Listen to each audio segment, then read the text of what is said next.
Hey guys, so in this video, my friend Nam and I are gonna talk about the difference between real engineering in the workplace and school engineering, or like what we thought engineering was gonna be like. So Nam, Yes. what do you do? I am a design and manufacturing engineer at a manufacturing plant in Claremont. They produce, I want to say they're like electromechanical connectors for aerospace and other industrial applications. And how long have you been doing that? I've been doing that for 4 years. After I graduated college in 2010, I got a job like maybe 3 months after, and I've been there ever since. Okay, so we're gonna make this into like a little game, and each of us wrote 5 cards of what we thought engineering was gonna be like and actual reality. So I'll go first. So I think, and for number 1 is I thought mechanical engineering was gonna be way more hands-on than it really is. And in actual real life, so everybody has that perception that mechanical engineering is super going to be like a mix of designing and a mix of like working with your hands too. I think in actuality, none of the engineering positions I had any hands-on part to them. And I would say like most mechanical engineers that I met through school or my classmates, they don't really have hands-on positions either. What about you? Since I work in a manufacturing plant, I guess I'm a little more involved hands-on than say like a quality engineer or something, who generally have to do a lot of paperwork. But the hands-on things I do are mostly scoping, looking at parts, measuring parts, or well, you know, once in a while, just for fun, I would put parts together. But that's generally just to learn about the products better. Yeah, it's not like an actual functional role. No, it's no. just to learn, right? They're pretty much auxiliary roles. Would you say like hands-on is not as fun as it seemed like it would be? Yeah, I mean, a lot of the hands-on stuff are repetitive. Putting things together or measuring parts. The way things are designed, they're supposed to make it such that anybody with no education should be able to put together. That's the whole point, because we can't afford mistakes, so we have to make our design like stupid-proof, so that almost anybody who's assembling them could put them together. Yeah. What's your first card? See, design work involves a lot of creativity. So what's the reality? Wait, what was the idea that you had in school, and then what's the reality?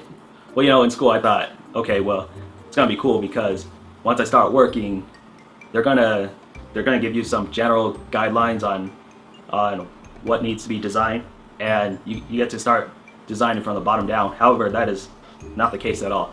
And there's 2 major reasons. The first one is that keep in mind that you're working for a company. They don't want to spend a lot of money, and if you're going to build everything from the ground up, it's going to cost a lot of money. You know, it's going to be a lot of R&D. You have to order new material and stuff. They generally like to recycle a lot of old designs that have been proven to work, except with slight modifications to accommodate whatever your customers may need.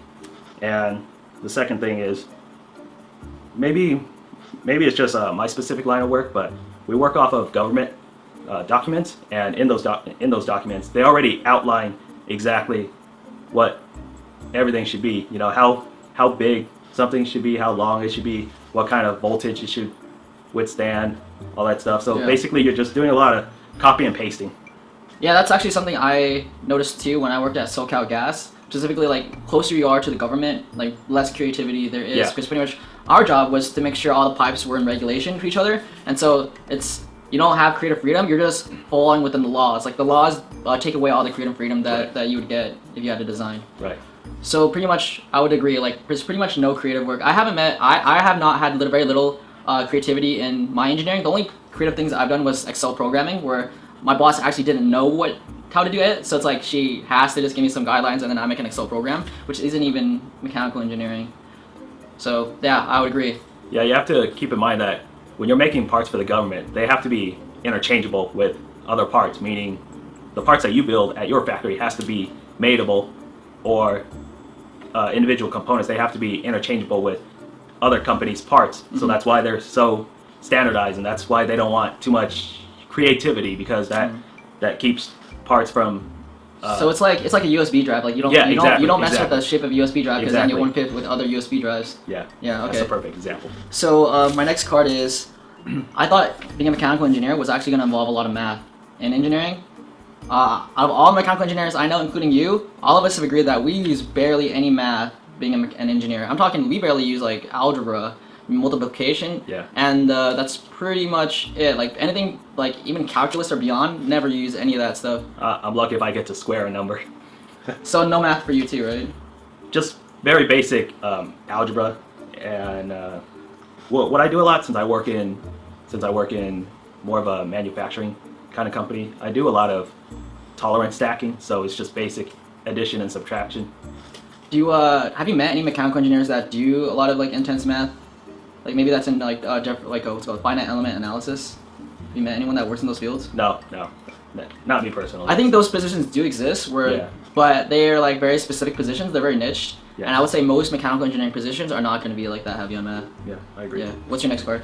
My next card. You will need to validate your design with scientific equations. So it's kind of similar to what we were talking about math.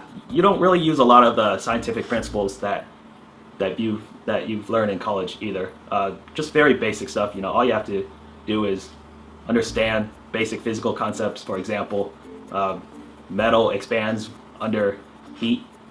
Simple stuff like that. But you're never ever required to do a thorough fluid dynamic analysis or a thorough mechanical or thermal evaluation to validate your design. A lot of the designs, basically, like I said, as I mentioned prior, they're basically a copy and paste from designs that have been proven to work, and how they validate whether a design work or not is by undergoing testing. All right. Next card for me. Okay. Next one is making is different from enjoying. And so one of the most common comments I get on my channel is a lot of people that are car enthusiasts, they think, oh, I'm going to be a mechanical engineer. But they don't realize that designing car parts is way different from like riding in a nice car and enjoying it. Yeah. I'll make the perfect analogy. I thought of this ahead of time. I listen to music every day, right? Like most people, I listen to music all the time, right? But when I try to make music, I just don't like it. I just don't like it at all. And that's because I just don't enjoy making music. And what a lot of you car enthusiasts are going to find is that you might really enjoy cars a lot, but as soon as you got to design something in SolidWorks, it's going to feel awful for you because you don't enjoy making it. So when you got your aerospace job, did you think it was going to be like way more engaging than it is? A little bit. I mean, I knew that for the majority of the job I was going to just do a lot of paperwork and stuff like that. But it's not like I get to go on the airplanes that I've designed parts for either. So I already knew that was going to be a little bit, boring. But I've come to terms with it.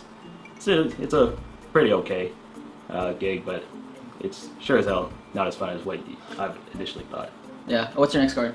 Okay, so, well, this one was actually something that we already brought up. Hands-on work. Oh, okay. So we kind of agreed on that. Like, oh yeah, definitely. So like, what do you think? Let me tell you what my work entails. Generally, well, every morning I do something called material review. Material review. Basically, there's that sounds terrible already. Basically, there's a table full of defective parts, and I have to make a disposition on it. Are they use as is, meaning they're fine the way they are? Are they rework? Is it something that we could rework to make them usable, or are they just complete scrap? And myself, and as well as a representative from quality and a representative from production, we look at these parts and we have to all agree on the disposition: scrap, rework, use as is. Also, most of the days I'm just familiarizing myself with the government specs that we were mentioning earlier. You do a lot of reading, a lot of signing papers, It's a lot of paperwork. Yeah, a lot of paperwork. Yeah, in engineering. Basically, you're just there to to take the fall, I guess. Here, let me elaborate a little bit on this. You see, I thought about this a little bit, and what I think is kind of funny is that for almost every professional job, whether you're an engineer, a lawyer, a doctor, or an accountant, yeah, the underlying goal or the underlying role that you're providing to the company is generating legal documents. It just so happens that engineers, their legal documents contains a lot of diagrams and measurements. Yeah. But that's what I mean by take the falls. Sometimes you have people who aren't very comfortable with moving certain parts along because they think it's defective. So I have to write or sign something that says, yeah, these parts are good. Just move them along. Do you know any of your mechanical engineering friends that have a more hands-on position? Well, to tell you the truth, no. Most of them are also office workers. They do similar stuff where they just sign papers. I actually think yours is actually closer to hands-on than most people, since your office is in the manufacturing plant together. Yeah. Most people, I'm not sure if you know this, like people just design things here and they just ship it off to China. That's how most things are made. That's why everything's made in China. That's why your iPhone is so cheap. So if you wanted your iPhone made here, it'd be like a $2,000 phone, or you can have it, you know, made in China and it'll be a $600 phone. So everybody wins. Yeah, I mean, I do a little bit more hands-on stuff than my friends because, for example, sometimes when I'm doing this material review board stuff, if I'm looking at a part and if I think I could fix it myself, I just take the initiative to fix it myself. So yeah, you do have a little bit. You do a little bit of repair, but I would say like most mechanical engineers don't do repair at all. No. And the thing is, it's nobody asked me to do it. It's just something that I do just to kind of mix it up. You know, keep my day interesting. Yeah, I would say. Well, maybe that's another one we can bring up. But my next card is you can't just work for any company. And I wrote this card because I'm bringing it back to cars. One comment I had was like, you know, I live in Australia. I'm really into cars. I want to major in mechanical engineering. Well, I'm gonna tell them like, there's no way, because Australia doesn't make cars. So if you're, even in America, there's only 2 places, right? Detroit and a little bit up here in California. Besides that, if you're not in one of those 2 places, it's going to be really hard for you to work in the car industry. And same thing with aerospace. Aerospace isn't everywhere. There's a lot in California. There's a lot in Washington, a lot in Texas. But I mean, there's also states where there's no aerospace at all. And to be honest, it's not that great moving. It would be great if you moved to a state that was like fun, like New York. That's not where engineering firms are. Engineering firms are where there's cheap land so that they can take a lot of it. So I know, like, for example, Lockheed Martin, one of the major aerospace companies, they're out in Oklahoma. It's like nobody wants to relocate to Oklahoma. Right. There's another one, I think it's like Lockheed also. They're in Palmdale, California. Yeah. It's like nobody wants to move to Palmdale. So relocating for these like defense companies or aerospace companies, typically they move to where the land is cheaper because they need a lot of it. The price per acre. Price per acre. But on top of that, when you build in a city, there's more rules in cities. Yeah. And you just can't do a lot of things. So when you do get these aerospace jobs, they're typically going to be in less desirable places. Right. Next card. Okay, my card. You do not need to be proficient in reading and writing. A lot of engineers, they think that they don't take their English classes too seriously. You know, they just. I'm not saying all of them, but a lot. The stereotype is that it's a waste of time. If you're good at math, you don't need to be good at writing. But since your work encompasses a lot of reading and writing, especially government documents, you better understand what those government documents are asking of you. Otherwise, you're going to get into a lot of trouble. And as I mentioned before, what you're generating are legal documents. So if you're not very clear about what it is that you're trying to communicate, and you're leaving it up to be ambiguous, it can get you into a lot of trouble. For me, I actually haven't had that much reading and writing, but I've had a lot of emails back and forth. Yeah. So if you want to come off cordial in email, which is like really big thing, and when you work in an office, it's good to be able to write in a way that's fluid, especially when it comes if you're correcting someone. Yeah. You never want to come off like douchey, like, hey, fix this, you did this wrong. You know, there's a very elegant way to tell someone that they messed up. Yeah. And just one bad email that's like you come off too harsh, then you kind of work gets really awkward. Yeah. I'm glad you brought up the email stuff, because as an engineer, you're going to have to communicate with a lot of customers, and a lot of these customers, some of them are like sales reps and people without a lot of technical skills. So you would have to convey to them all the technical information in a way in which they would understand. This is my next card. My next card. Okay, this is the last card. Okay. I thought engineering was gonna be you're given a really hard problem to solve, and you work collaboratively in a team to solve that problem, because school emphasizes that so much. Like, oh, get in a team for your senior project. Right. You were in like a green energy team, right? Wind energy team. Yes. I was on a team, human powered vehicle team. And then you go to work, and it's nothing like that at all. It's more like your boss tells you what to do, and you do it. There's no like, you get in a group and you talk about like how to solve this problem.